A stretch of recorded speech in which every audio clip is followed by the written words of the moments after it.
Hello everyone, welcome to my gardening blog. আমি তনুশ্রী, তোমরা দেখছো লেজি গার্ডেন বাই তনুশ্রী। চ্যানেলে নতুন হয়ে থাকলে প্লিজ চ্যানেলটা সাবস্ক্রাইব করে পাশে থেকো। তো আজকে আমি চলে এসেছি আমার ছাদের এই 12 মাসি পাতিলেবু গাছটায় প্রচুর পাতিলেবু পেকে গেছে, সেগুলো আজকে হারভেস্টিং করব। আর ফল তোলার পরে গাছটাকে একটু ছেটে দেব। এই লেমন হারভেস্টিং এর ভিডিওটা আমি তোমাদের সাথে শেয়ার করছি। আমার এই 12 মাসি পাতিলেবু গাছের বয়স 3 বছর। এতে সারা বছর ফল ফুল থাকে। আর এই গাছের পাতিলেবুর সাইজ বেশ বড় হয়। গাছটাকে মাটি, বালি আর গোবর সার দিয়ে বসিয়েছিলাম, আর 3 মাসে একবার করে মিশ্র সার প্রয়োগ করেছি।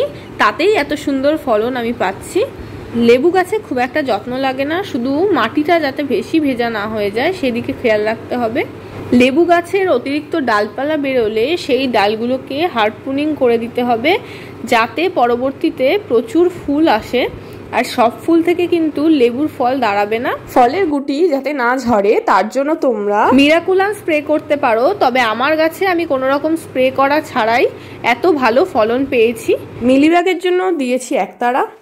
সকালে ছাদে আসতে পারিনি বলে আজকে বিকালবেলায় হারভেস্টিংটা করছি।